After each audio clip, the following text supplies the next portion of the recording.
Good morning. Figured it's been a while since I did a video, so I would go ahead and show what's happening.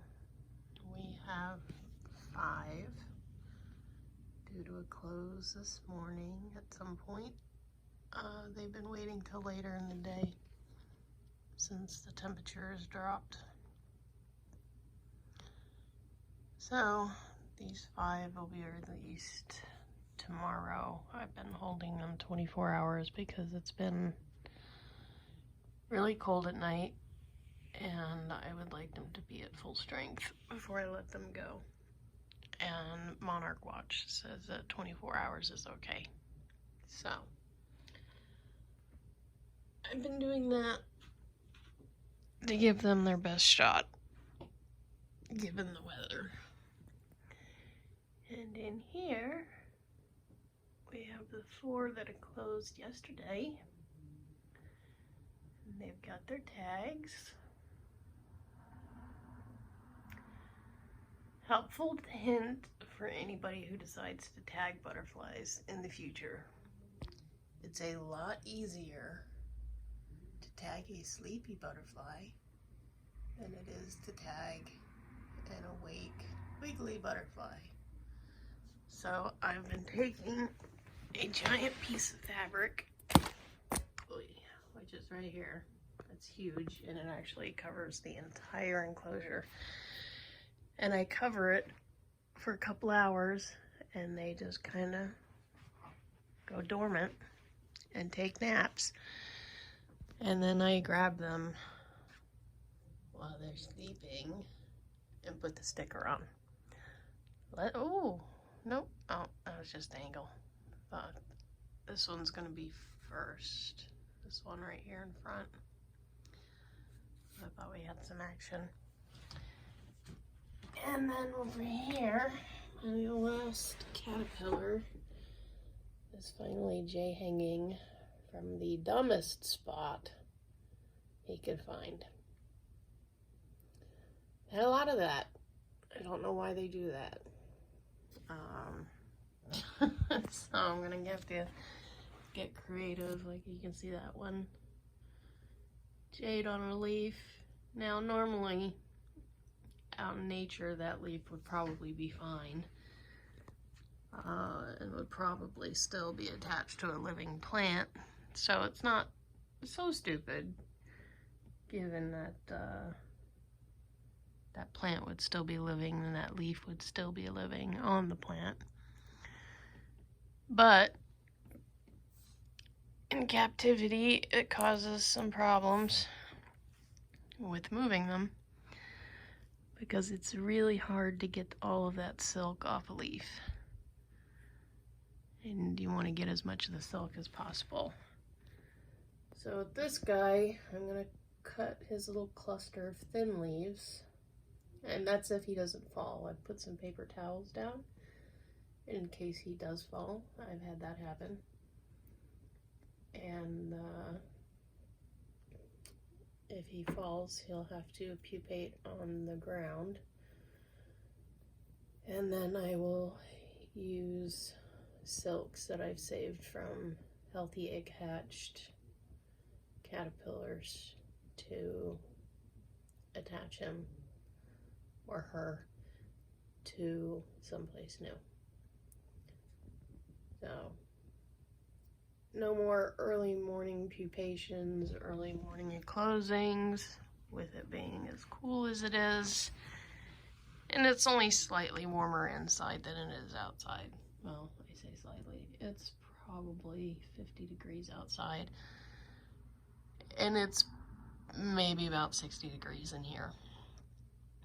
So it's not as cold, but still cool enough for there to be a difference for these kids.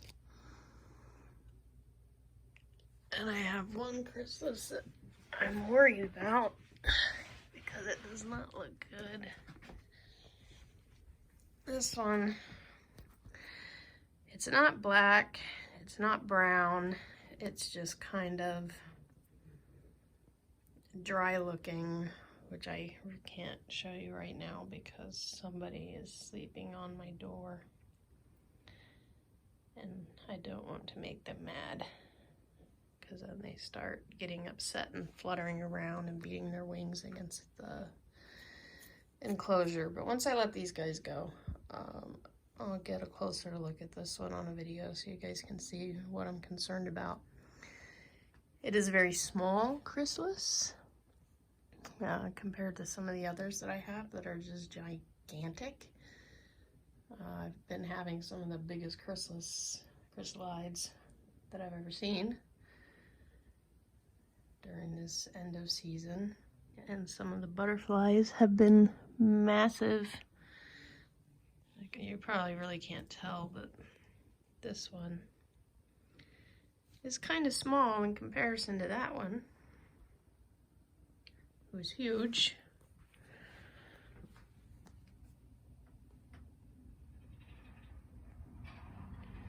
So, pretty pretty. I love you. And their food is down there. I put all of them on it. One of them is a cotton ball soaked in Gatorade. The other one is a cotton ball soaked in sugar water. It's what did I use? I think it's 9 parts water to 1 part sugar. So 9 tablespoons of water, 1 tablespoon of sugar. I boil the water, dissolve the sugar in the boiling water, stick it in the freezer to cool a little bit, and there you have butterfly food. So hopefully they will get a meal before they're sent on their way. If not, I will go stick them on the butterfly bush when I let them go.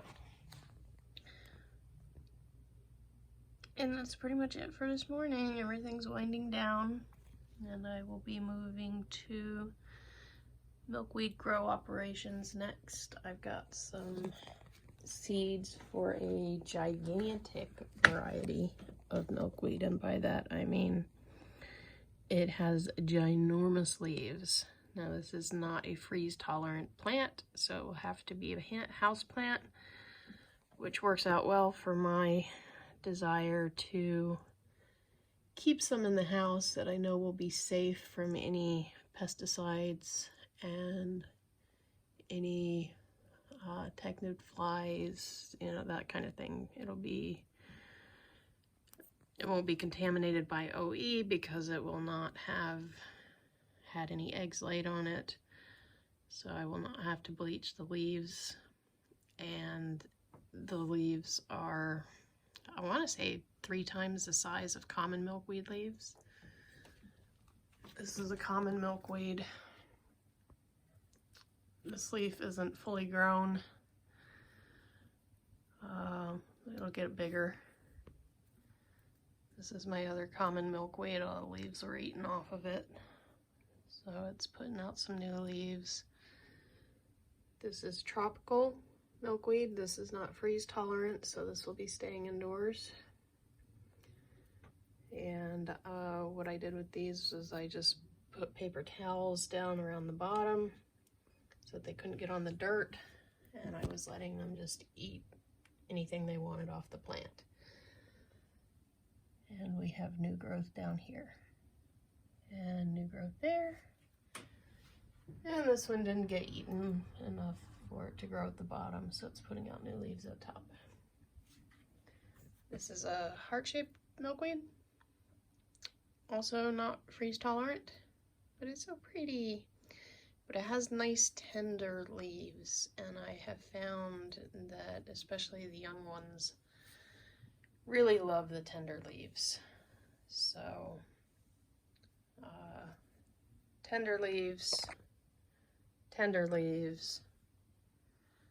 new leaves are tender, but as they get bigger, the leaves get tougher.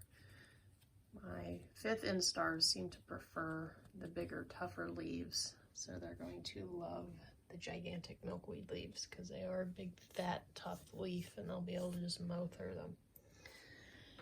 So that's pretty much that. Some of the silk that I'm saving for just in case. And I'll keep you posted. All of these butterflies were caterpillars that you saw on the imitation milkweed diet, or replacement milkweed diet. It's not imitation, it has milkweed in it. And they've all turned out okay. So, yeah, hurrah for that. They also each got a turn on my tropical milkweed plants as 5th instars, just to make sure they had real authentic milkweed going on in their systems. Same with all of these guys. Imitation milkweed diet with some time on the milkweed plant. And when those were running low, they got some butternut squash. This caterpillar went straight from milkweed diet to milkweed. As soon as I transitioned him as a 4th instar, or her, I put, it stopped eating the milkweed replacement diet and refused to eat it. So I had enough of this grown back at this point that I could feed him or her all of the butterfly weed that it could eat. So as you can see, there's still quite a bit left, and there's still quite a bit left on my plants. So I'm going to be starting some more of these, since the cuttings seem to go really well in my little vases. And a little tip, if you choose the butterfly weed, or like the tropical weed, or any thinner leafed milkweed where you can actually take a huge stem and cut it, when you cut it, bring it inside, boiling water, dip the cut end of the stem in boiling water. Oh, okay, I skipped a step here. All right, cut it outside, cut it a little long, bring it inside, have boiling water ready. Recut it at an angle, kind of like you would do for cut flower. You cut it at a 45-degree angle.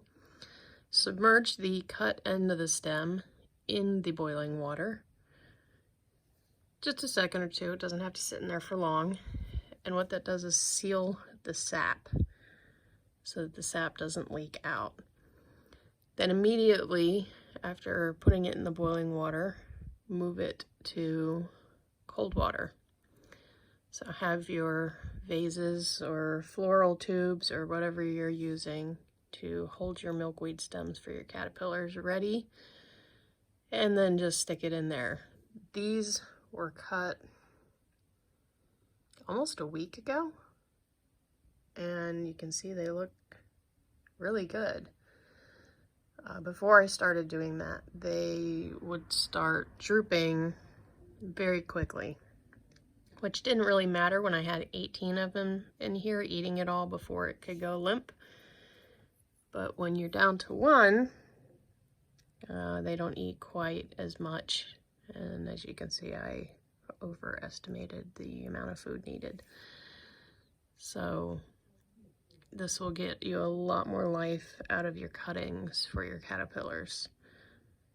And if you're lucky, which so far I have not been, they might actually be able to root.